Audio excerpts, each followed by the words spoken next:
श्रीमद् भगवत महापुराण प्रथम स्कंद प्रथम अध्याय, जिससे इस जगत की सृष्टि, स्थिति और प्रलय होते हैं, क्योंकि वह सभी सद्रूप पदार्थों की अनुगत है और असत पदार्थों से पृथक है। यह नहीं चेतन है, परतंत्र नहीं, स्वयं प्रकाश है, जो ब्रह्मा अथवा हिरण्यगर्भ नहीं है।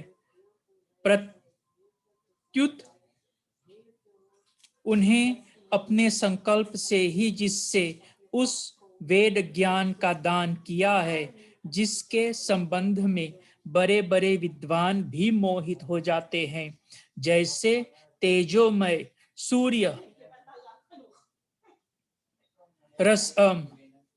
सूर्य रश्मियों से, जल का जल से, स्थल का और स्थल से जल का भ्रम होता है, वैसे ही जिसमें यह त्रिगुण मयी जागृत स्वप्न सुसुप्ति सृष्टि मिथ्या होने पर भी अधिष्ठान सत्ता से सत्यवत प्रतीत हो रही है, उस अपनी स्वयं प्रकाश ज्योति से सर्वदा और सर्वथा माया और माया कार्य से पूर्णतः मुक्त रहने वाले परम सत्य रूप परमात्मा का हम ध्यान करते हैं।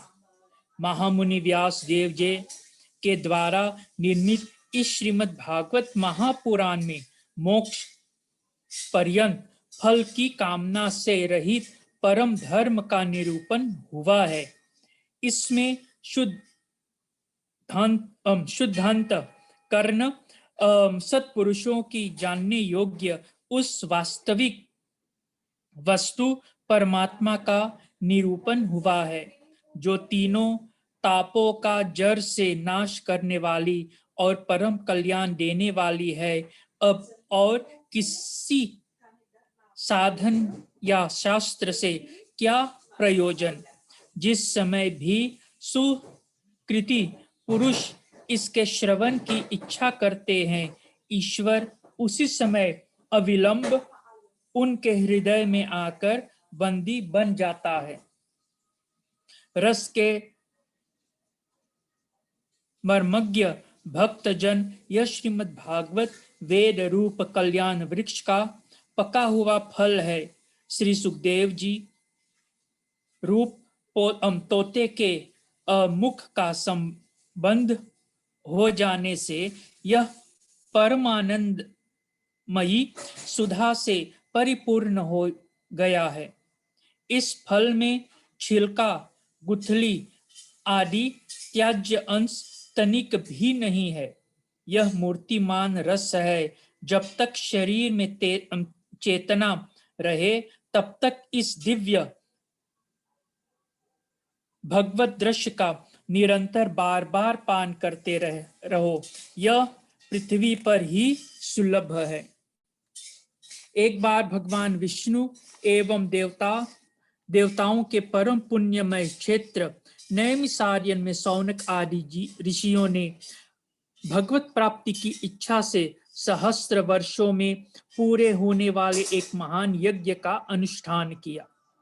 एक दिन उन लोगों ने प्रातः काल अग्निहोत्र आदि नित्य कृत्यों से निवृत्त होकर सूत जी का पूजन किया और उन्हें ऊंचे आसन पर बैठाकर बड़े आराम आदर से वह प्रश्न किया।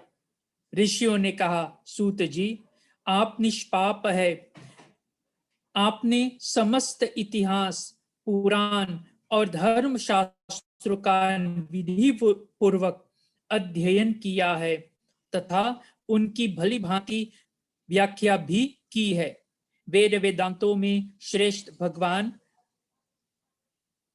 वादरण्य एवं भगवान की सगुण निर्गुण रूप को जानने वाले दूसरे मुनियों ने भी कुछ जाना है। उन्हें जिन विषयों का ज्ञान है, वह सब आप वास्तविक रूप से जानते हैं। आपका हृदय बड़ा ही सरल और शुद्ध है। इसी से आप उनकी कृपा और अनुग्रह के पात्र हुए। गुरुजन अपने प्रेमी शिष्यों को गुप्त से गुप्त बात भी बता दिए करते हैं। आयुष्मान, आप कृपा करके यह बतलाइए कि उन सब शास्त्रों, पुराणों और गुरुजनों के उपदेश में कलयुग कलयुगी जीवों के परम कल्याण का सहज साधन आपने क्या निश्चय किया है। आप संत समाज के भूषण है। इस कलयुग में प्राय लोगों की आयु कम हो गई। साधन करने में लोगों की रुचि और प्रवृत्ति भी नहीं है। लोग आलसी हो गए हैं। उनका भाग्य तो मंद ही है। इसके साथ ही वे नाना प्रकार की विघ्न बाधाओं से घिरे हुए भी रहते हैं। शास्त्र भी बहुत से हैं, परंतु उनमें एक निश्चित साधन नहीं है। अनेक प्रकार के कर्मों का वर्णन है। साथ ही वे इतने बड़े हैं कि उनका एक अंश सुना भी कठिन है। आप परोपकारी है। आपकी बुद्धि से उनका सार निकाल कर प्राणियों की परम कल्याण के लिए हम श्रद्धालुओं को सुनाइए, जिससे हमारा अंतःकरण की शुद्धि प्राप्त हो। प्यारे सूत जी, आपका कल्याण हो। आप तो जानते ही है कि यदुवंशियों की रक्षक भक्त वत्सल भगवान श्री कृष्ण वसुदेव की धर्म पत्नी देवकी के गर्भ में क्या करने की इच्छा से अवतरीन हुए हैं। हम उससे सुनना चाहते हैं।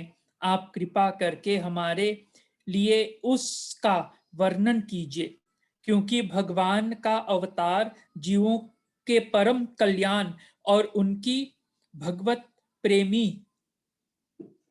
समृद्धि के लिए ही होता है। यह जीव जन्म मृत्यु के घोर चक्र में पड़ा हुआ है। इस स्थिति में भी यदि वह कभी भगवान की मंगलमय नाम का उच्चारण कर ले तो उसे क्षण उसकी मुक्त हो जाए, क्योंकि स्वयं भय भी भगवान से डरता रहता है। सूत जी, परम विरक्त और परम शांत मुनिजन भगवान के श्री चरणों की शरण में ही रहते हैं। अतएव उनकी स्पर्श मात्र से संसार की जीव तुरंत पवित्र हो जाते हैं। इधर गंगा जी के जल का बहुत दिनों तक सेवन किया जाए तब कहीं पवित्रता प्राप्त होती है। ऐसे पुण्यात्मा की लीलाओं का गान करते रहते हैं। उन भगवान का कलिमलहारी पवित्र यश भला आत्मशुद्धि की इच्छा वाला ऐसे कौन मनुष्य होगा जो श्रवण न करे। वे लीला से ही अवतार धारण करते हैं। नारद जी महात्माओं के उनकी उदार कर्मों का गान किया करते हैं। हम श्रद्धालुओं की प्रति आप उनका वर्णन कीजिए। बुद्धिमान सूत जी, सर्व समर्थ प्रभु अपनी योग माया से स्वच्छंद लीला करते हैं। आप उन श्री हरि की मंगलमयी अवतार कथाओं का अब वर्णन कीजिए। पुण्य कीर्ति भगवान की लीला सुनने से हमें कभी भी तृप्ति नहीं हो सकती, क्योंकि रसज्ञ श्रोताओं को पद पद पर भगवान की लीलाओं में नए नए रस का अनुभव होता है। भगवान श्री कृष्ण अपने को छिपाए हुए थे। लोगों के सामने ऐसी चेष्टा करते थे मानो कोई मनुष्य हो, परंतु उन्होंने बलराम जी के साथ ऐसी लीलाएं भी की है, ऐसे पराक्रम भी प्रकट किए हैं जो मनुष्य नहीं कर सकते। कलयुग का कलयुग का आना जानकर इस वैष्णव क्षेत्र में हम दीर्घकालीन सत्र का संकल्प करते बैठे हैं। श्री हरि की कथा सुनने के लिए हमें अवकाश प्राप्त है। यह कलयुग अंतःकरण की पवित्रता और शक्ति का नाश करने वाला है। इससे पार पाना कठिन है। जैसे समुद्र से पार जाने वालों को कर्णधार मिल जाए, उसी प्रकार इससे पार पाने की इच्छा रखने वाले हम लोगों से ब्रह्म ने आपको मिला है। धर्म रक्षक, ब्राह्मण भक्त, योगेश्वर भगवान श्री कृष्ण के आप अपने धाम के पधार जाने पर धर्म ने अब किसकी शरण ली है, यह बताइए। ओम तत्सत। श्रीमद्भागवते महापुराणे महाहंसा संहितायां प्रथम स्कंदे नैमिषारण्यख्याने प्रथमोऽध्यायः. In dit eerste hoofdstuk vragen de 88 rishis aan Sri Sutaji om Bhagwan Sri Krishna zijn katha aan hun te vertellen, om zijn lilawen aan hen voor te houden. En het is heel mooi dat ze dat in het begin heel mooi doen, door een beeld te scheppen van hoe deze Kalyug eruit ziet en wat de eigenschappen zijn van Bhagwan Sri Krishna en wat de eigenschappen zijn van deze aarde. Dus dan gaan we door naar het tweede hoofdstuk, Bhagwan Katha और भगवत भक्ति का महात्मा. श्री व्यास जी कहते हैं, सौनक आदि ब्रह्मवादी ऋषियों की यह प्रश्न सुनकर रोमहर्षण के पुत्र उग्र श्रवा को बड़ा ही आनंद हुआ. उन्होंने ऋषियों की इस मंगलमय प्रश्न का अभिनंदन करके कहा कि आरंभ किया. सूत जी कहा, जिस समय श्री सुखदेव जी का यज्ञोपवीत संस्कार भी नहीं हुआ था, सुतरा लौकिक वैदिक कर्मों अनुष्ठान का अवसर भी नहीं आया था, उन्हें अकेले ही संन्यास लेने की उद्देश्य से जाते देख उनके पिता व्यास जी विरह से कातर होकर पुकारने लगे, बेटा बेटा. उस समय तन्मय होने के कारण श्री सुखदेव जी की ओर से वृक्षों ने उत्तर दिया. ऐसे सब के हृदय में विराजमान श्री सुखदेव जी मुनि को मैं नमस्कार करता हूं. यह श्रीमद् भागवत अत्यंत गोपनीय है, रसात्मक पुराण है. यह भागवत स्वरूप का अनुभव कराने वाला और समस्त वेदों का सार है. संसार में फंसे हुए जो लोग इस घोर अज्ञान अंधकार से पार जाना चाहते हैं, उन्हें उनके लिए आध्यात्मिक तत्वों को प्रकाशित कराने वाला यह एक अद्वितीय दीपक है. वास्तव में उन्हीं पर करुणा करके बड़े बड़े मुनियों के आचार्य श्री सुखदेव जी ने इसका वर्णन किया है. मैं उनकी शरण ग्रहण करता हूं. मनुष्यों में सर्वश्रेष्ठ भगवान के अवतार नर नारायण ऋषियों को, सरस्वती देवी को और श्री व्यास जी को नमस्कार करते और संसार और अंतःकरण की समस्त विकारों पर विजय प्राप्त करने वाले इस श्रीमद् भागवत महापुराण का पाठ करना चाहिए. ऋषियों, आपने संपूर्ण विश्व के कल्याण के लिए यह बहुत सुंदर प्रश्न किया है, क्योंकि यह प्रश्न श्री कृष्ण के संबंध में है और इनकी भली भांति आत्मशुद्धि हो जाती है. मनुष्यों के लिए सर्वश्रेष्ठ धर्म वही है जिससे भगवान श्री कृष्ण भक्ति हो. भक्ति भी ऐसी जिसने किसी प्रकार की कामना ना हो और जो नित्य निरंतर बनी रहे, ऐसी भक्ति से हृदय आनंद स्वरूप परमात्मा की उपलब्धि करके कृतकृत्य हो जाता है। भगवान श्री कृष्ण में भक्ति होते ही अनंत प्रेम से उनकी चित जोड़ते हैं। निष्काम ज्ञान और वैराग्य की आविर्भाव हो जाता है। धर्म का ठीक ठीक अनुष्ठान करने पर भी यदि मनुष्य के हृदय में भगवान की लीला कथाओं के प्रति अनुराग का उदय न हो तो वह निराश्रम ही श्रम है। धर्म का फल है मोक्ष, उसकी सर्वथा अनर्थ अर्थ प्राप्ति के में ही नहीं है। अर्थ केवल धर्म के लिए है। भोग विलास उसका फल नहीं माना जा गया। भोग विलास का फल इंद्रियों की तृप्ति करना ही नहीं, इसका प्रयोजन है केवल जीवन निर्वाह। जीवन का फल भी त्यक्त जिज्ञासा है। बहुत कर्म करके स्वर्ग आदि प्राप्त करना उसकी फल नहीं है।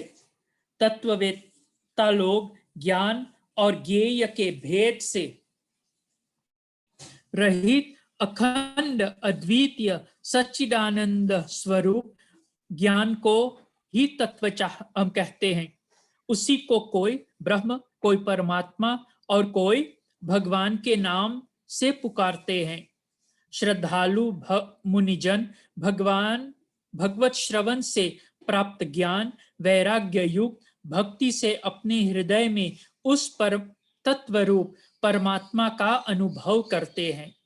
शौनक आदि ऋषियों यही कारण है कि अपने अपने वर्ण तथा आश्रम के अनुसार मनुष्य जो धर्म का अनुष्ठान करते हैं उसकी पूर्ण सिद्धि इसमें ही कि भगवान प्रसन्न हो। इसलिए एकाग्र मन से भक्त वत्सल भगवान का ही नित्य निरंतर श्रवण, कीर्तन, ध्यान और आराधना करना चाहिए। कर्मों की गांठ बड़ी कड़ी है। विचारवान पुरुष भगवान के चिंतन की तलवार से उस गांठ को काट डालते हैं। तब भला ऐसे कौन मनुष्य होगा जो भगवान की लीला कथा में प्रेम न करे। शौनक आदि ऋषियों पवित्र तीर्थों का सेवन करने से महत् सेवा, तदंतर श्रवण की इच्छा, फिर श्रद्धा, तत्पश्चात भगवान कथा में रुचि होती है। भगवान श्री कृष्ण की यश का श्रवण और कीर्तन दोनों पवित्र करने वाले हैं। वे अपनी कथा सुनने वालों की हृदय में आकर स्थित हो जाते हैं और उनकी अशुभ वासनाओं को नष्ट कर देते हैं, क्योंकि वे संतों की नित्य सुहृद है। सब श्रीमद् भागवत अथवा भगवत भक्तों की निरंतर सेवन के अशुभ वासनाओं नष्ट हो जाती है। तब पवित्र कीर्ति भगवान श्री कृष्ण की प्रति स्थायी प्रेम का प्राप्ति होती है। तब रजोगुण और तमोगुण की भाव, काम और लोभ आदि शांत हो जाते हैं और चित्त इनसे रहित होकर सत्व गुण में स्थित एवं निर्मल हो जाता है। इस प्रकार भगवान की प्रेममयी भक्ति से जब संसार की समस्त आसक्तियां मिट जाती हैं, हृदय आनंद से भर जाता है, तब भगवान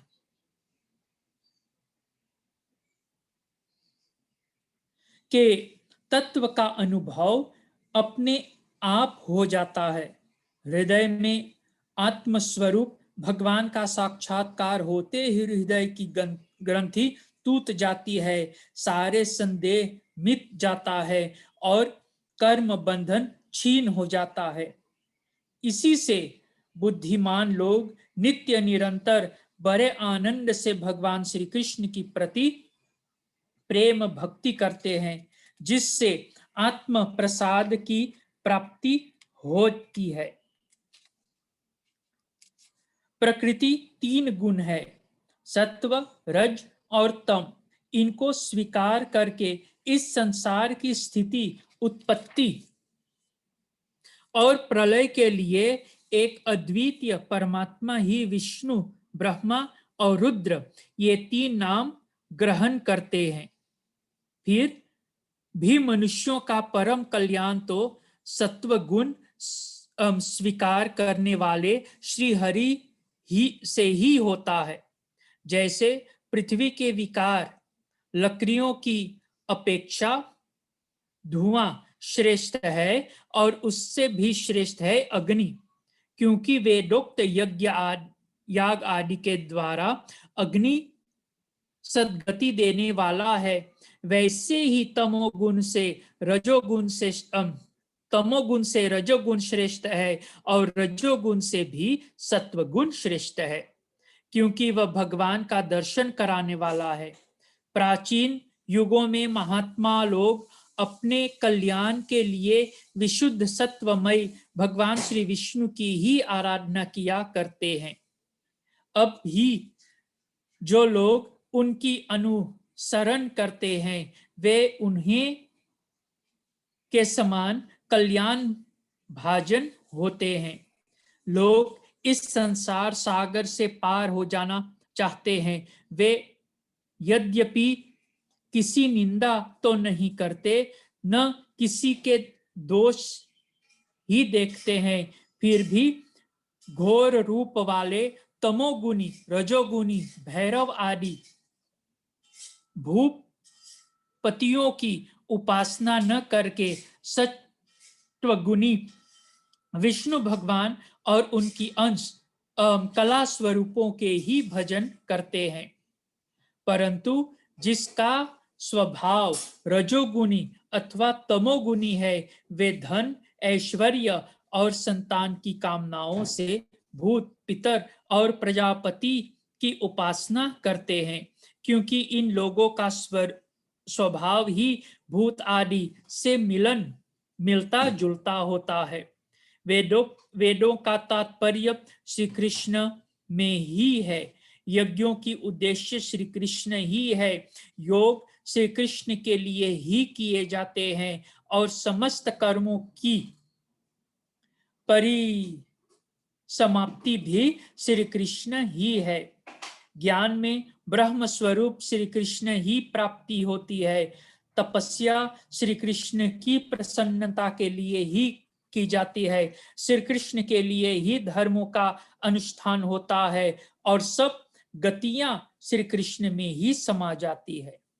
यद्यपि भगवान श्री कृष्ण प्रकृति और उसका गुणों से अतीत है, फिर भी अपनी गुणमयी माया से जो प्रपंच की दृष्टि से है, तत्व दृष्टि से नहीं, उन्होंने भी सर्ग के आदि से इस संसार की रचना की थी।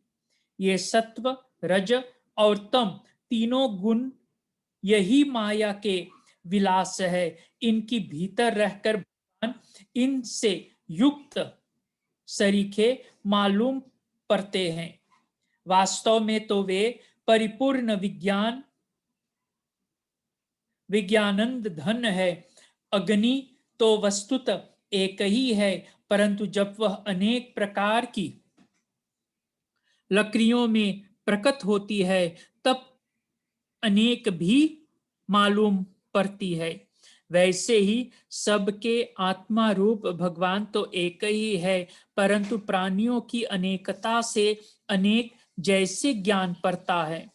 भगवान ही सूक्ष्म भूत, तन्मात्रा, इंद्रिय और अंतकरण आदि गुणों के विकार भूत भावों की द्वारा नाना प्रकार की योनियों का निर्माण करते हैं और उनमें भिन्न भिन्न जीवों की रूप में प्रवेश करते उन योनियों की अनुरूप विषयों का उपभोग करता कराता है। वे ही संपूर्ण लोकों की रचना करते हैं और देवता, पशु, पक्षी, मनुष्य आदि योनियों में लीला अवतार ग्रहण करके सत्व गुण के द्वारा जीवों का पालन पोषण करते हैं। ओम तत्सत। श्रीमद् भागवत ते महापुराणे परमहंसायां संहितायां प्रथम स्कंदे नैमिषारण्याख्याने द्वितीयोऽध्यायः। In deze tweede अध्याय komt Sri Suta aan het woord en geeft hen geeft hem het voordeel dat ze deze vraag hebben gesteld, dat ze graag willen weten over de lila's van Bhagavan Sri Krishna. Dat ze heel graag dat stukje, die tattva, de eigenschappen is niet het goede woord. Ik kom niet op het woord van tattva nou in het Nederlands. Misschien kan iemand me even helpen. Maar dat we naar die tattva zoeken, helemaal naar het beginpunt. Waarheden. Pandit waarheden. Essentiële waarheden. Essentiële waarheden, ja. Dat ze dat willen weten. En Sri Sutaji dat nou ook zo heel mooi aan in deze eerste adhyay van Srimad Bhagavat Mahapuran. Hij heeft het eerst over die Ekagrachit. Ekagrachit wil zeggen het stukje van dat je helemaal met alle aandacht luistert naar deze Bhagavat. En dat hij in deze tweede adhyay ook aangeeft van dat we alles wat eromheen is, alles wat om ons heen is, alles dat we ook doen, dat alles Bhagavan Sri Krishna is. En hij heeft het ook gehad over de 3 gunas, sattva, raja en tam. En waarvan die sattva gun de allerbelangrijkste is, omdat de sattva gun ons in staat stellen om unconditional in het Nederlands. Hindi is het ananya. Oneindig, zonder voorwaarden. Onvoorwaardelijk. Ja, Gopeshwarjaji. Onvoorwaardelijk die bhakti doen voor Bhagavan Sri Krishna. En dat hij werkelijk de enige is die ons van deze wereld, van deze Kalyug kan verlossen. We hebben die 2 adhyay's gehad. Radhaji, Gopeshwarji. We kunnen doorgaan. Ik denk, als er tijd is, nou, Gopeshwarji. Ja, we hebben pas een half uur, iets meer dan een half uur gelezen. Dus ik denk misschien kunnen we hoofdstuk 3 lezen. Maar misschien is het een goed idee, Pandit, als je na ieder hoofdstuk een korte samenvatting geeft. Hè? Ja, daarom doe ik het zo bij Gopeshwarji, zodat er zijn nogal wat moeilijke stukjes erin. En het is handig om dat even te verduidelijken, zodat het verhaal die katha dan duidelijk is. Gevolgd kan worden, ja. Ja, is goed. अथ तृतीयोऽध्याय भगवान के अवतारों का वर्णन। श्री सूत जी कहते हैं, सृष्टि के आदि में भगवान ने लोक के निर्माण की इच्छा की। इच्छा होते ही उन्होंने महतत्व आदि से निष्पन्न पुरुष रूप ग्रहण किया। इसके 10 इंद्रियां, 1 मन और 5 भूत, ये 16 कलाएं थी। उन्होंने कारण जल से शयन करते हुए जब योग निद्रा का विस्तार किया, तब उनकी नाभि सरोवर में से एक कमल प्रकट हुआ और उस कमल से प्रजापतियों की अधिपति ब्रह्मा जी की उत्पत्ति हुई। भगवान के उस विराट रूप के अंग प्रत्यंग में ही समस्त लोकों की कल्पना की गई है। वह भगवान का विशुद्ध सत्वमय श्रेष्ठ रूप योगी लोग दिव्य दृष्टि से भगवान की इस रूप का दर्शन करते हैं। भगवान का वह रूप हजारों पैर, जंघें, भुजाएं और मुख के कारण अत्यंत विलक्षण है। उसने सहस्त्र शीर, हजारों कान, हजारों आंखें और हजारों नासिकाएं हैं। जिन हजारों मुकुट, वस्त्र और कुंडल आदि आभूषण से वह उलसित रहता है। भगवान का यदि पुरुष रूप जिसे नारायण कहते हैं, अनेक अवतारों का अक्षय कोश है। इसी से सारे अवतार प्रकट होते हैं। इस रूप के छोटे से छोटे अंश से देवता, पशु पक्षी और मनुष्य आदि योनियों की सृष्टि होती है। उन्हें प्रभु ने पहले कौमार सर्ग से सनक, सनंदन, सनातन और सनत कुमार इन चार ब्राह्मणों की रूप में अवतार ग्रहण करके अत्यंत कठिन अखंड ब्रह्मचार्य का पालन किया। दूसरी बार इस संसार की कल्याण के लिए समस्त यज्ञों की स्वामी उन भगवान ने ही रसातल में गई हुई पृथ्वी को निकालकर लोगों की विचार से सूकर रूप ग्रहण किया। ऋषियों की सृष्टि उन्होंने देवऋषि नारद के रूप में तीसरा अवतार ग्रहण किया और सत्व तंत्र, जिससे नारद पंच रात्र कहते हैं, उपदेश किया। उसमें कर्मों के द्वारा जिस प्रकार कर्म बंधन से मुक्ति मिलती है इनका वर्णन किया। धर्म पत्नी मूर्ति के गर्भ से उन्होंने नर नारायण की रूप चौथा और अवतार धारण ग्रहण किया। इस अवतार में उन्होंने ऋषि बनकर मन और इंद्रियों का सर्वथा संयम करके बड़ी कठिन तपस्या की। पांचवें अवतार में सिद्धों की स्वामी कपिल के रूप में प्रकट हुए और तत्वों का निर्णय करने वाला सांख्य शास्त्र का जो समय से फेर से लुप्त हो गया था, उन आसुरी नामक ब्राह्मण को उपदेश किया। अनुसुईया के वर मांगने पर छठे अवतार में वे अत्रि की संतान दत्तात्रेय हुए। इन अवतार में उन्होंने अलर्क और प्रहलाद आदि को ब्रह्म ज्ञान का उपदेश किया।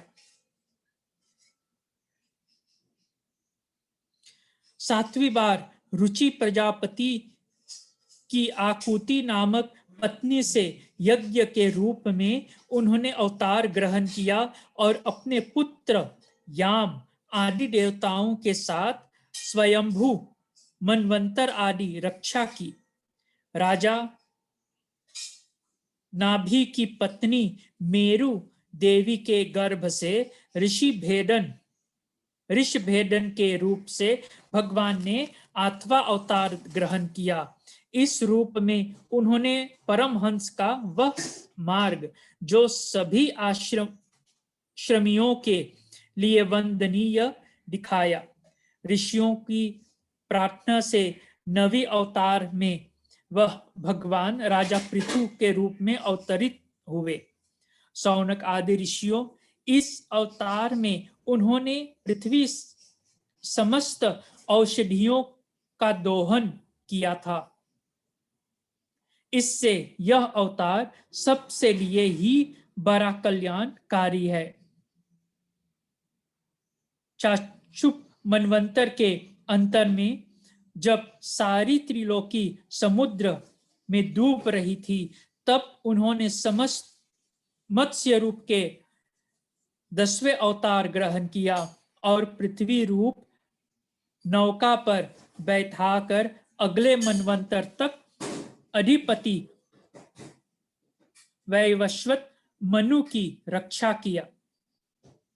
जिस समय देवता और दैत्य समुद्र मंथन कर रहे थे, उस समय 11वें अवतार धारण करके कच्छप रूप से भगवान ने मंदराचल को अपनी पीठ पर धारण किया। 12वीं बार धनवंतरी के रूप में अमृत लेकर समुद्र से प्रकट हुए और 13वीं बार मोहिनी रूप धारण करके दैत्यों को मोहित करते हुए देवताओं को अमृत पिलाया। 14वें अवतार में उन्होंने नरसिंह रूप धारण किया और अत्यंत बलवान दैत्यराज हिरण्यकश्यप की छाती अपने नखों से अनायास इस प्रकार फाड़ डाली जैसे चटाई बनाने वाला सीक को चीर डालता है। 15वीं बार वामन का रूप धारण करके भगवान दैत्यराज बलि की यज्ञ में गए। वे चाहते तो वे त्रिलोक की राज्य, परंतु मांगी उन्होंने केवल 3 पग पृथ्वी। 16वीं परशुराम अवतार में वह उन्होंने देखा कि राजा लोग ब्राह्मणों की द्रोही हो गए हैं, तब क्रोधित होकर उन्होंने पृथ्वी को 21 बार क्षत्रियों से शून्य कर दिया। इसी के बाद 17वें अवतार में सत्यवती के गर्भ पराशर के द्वारा वे व्यास के रूप में अवतीर्ण हुए। उस समय लोगों की समझ और धारण शक्ति कम देखकर अपने वेद रूप वृक्ष की कई शाखाएं बना दी। 18वीं बार देवताओं का कार्य संपन्न करने की इच्छा से उन्होंने राजा के रूप राम अवतार ग्रहण किया और सेतु बंधन, रावण वध आदि वीरतापूर्ण बहुत सी लीलाएं की। 19वें और 20वें अवतार में उन्होंने यदुवंश में बलराम और श्री कृष्ण के नाम से प्रकट होकर पृथ्वी का भार उतारा। उसके बाद कलयुग आ जाने पर मगध देश बिहार में देवताओं के द्वेषी दैत्यों को मोहित करने के लिए अजन के पुत्र रूप में आपका बुद्ध अवतार होगा।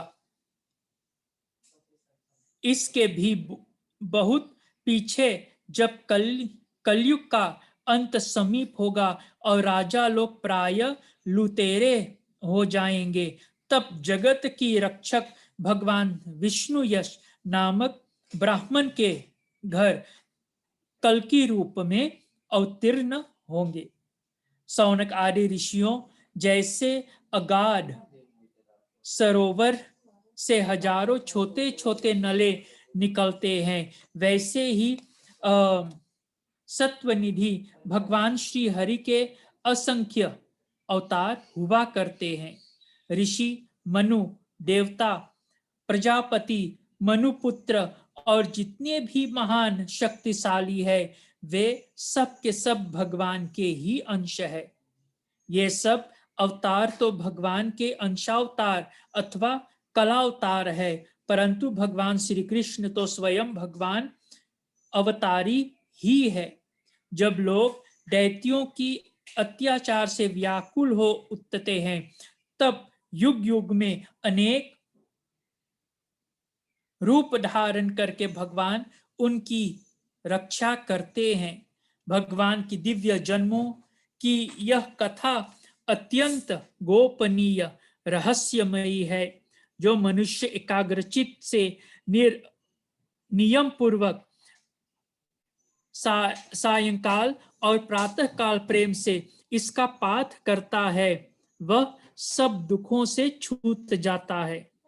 प्राकृत स्वरूप रहित चिंतमयी भगवान का जो यह स्थूल जगदाधार रूप है, यह उनकी माया के महत्वादि गुणों से भगवान में ही कल्पित है। जैसे बादल वायु के आश्रय रहते हैं और धूसरपना धूल से होता है, परंतु अल्प बुद्धि मनुष्य बादलों का आकाश में और घूसर पन्ने का वायु में आरोप करते हैं, वैसे ही अविवेकी पुरुष सबके साक्षी आत्मा में स्थूल दृश्य रूप जगत का आरोप करते हैं। इस स्थूल स्वरूप में से परे भगवान का एक सूक्ष्म अव्यक्त रूप है, जो न तो स्थूल की तरह आकार आदि गुणों वाला है और न देखने सुनने में ही आ सकता है। वही सूक्ष्म शरीर है। आत्मा का आरोप या प्रवेश होने से यही जीव कहलाता है और इसी बार बार जन्म होता है। उपर्युक्त सूक्ष्म और स्थूल शरीर अविद्या से ही आत्मा में आरोपित है। जिस अवस्था में आत्मा स्वरूप के ज्ञान से यह आरोप दूर हो जाता है, उसी समय ब्रह्म की साक्षात्कार होता है। तत्वज्ञानी लोग जानते हैं कि जिस समय यह बुद्धि रूप परमेश्वर की माया निवृत्त हो जाती है, उस समय जीव परमानंदमय हो जाता है और अपनी स्वरूप महिमा में प्रविष्ट होता है। वास्तव में जिनके जन्म नहीं है और कर्म भी नहीं है, उन हृदयेश्वर भगवान के अप्राकृत जन्म और कर्मों का तत्व ज्ञानी लोग इसी प्रकार वर्णन करते हैं, क्योंकि उनके जन्म और कर्म वेदों की अत्यंत गोपनीय रहस्य है। भगवान की लीला अमोघ है। वे लीला से ही इस संसार का सृजन, पालन और संहार करते हैं, किंतु इसमें आसक्त नहीं होते। प्राणियों की अंतःकरण में छिपे रह कर ज्ञानेंद्र और मन की नियंता के रूप में उनके विषयों का ग्रहण भी करते हैं, परंतु उनके अलग रहते हैं। वे परम स्वतंत्र है। ये विषय कभी उन्हें लिप्त नहीं कर सकते। जैसे अनजान मनुष्य जादूगर अथवा नत की संकल्प और वचनों से की हुई करामात को नहीं समझ पाता है, वैसे ही अपने संकल्प और वेदवाणी के द्वारा भगवान के प्रकट किए हुए इन नाना नाम और रूपों को तथा उनकी लीलाओं को कुबुद्धि जीव बहुत सी तर्क युक्तियों के द्वारा नहीं पहचान सकता। चक्रपाणी भगवान की शक्ति और पराक्रम अनंत है, उनकी कोई था नहीं पा सकता। वे सारे जगत के निर्माता होने पर भी उससे सर्वथा परम परे है। उनके स्वरूप का अथवा उनकी लीला के रहस्य को वही जान सकती है जो नित्य निरंतर निष्कपट भाव से उनकी चरण कमलों की दिव्य गंध का सेवन करता है।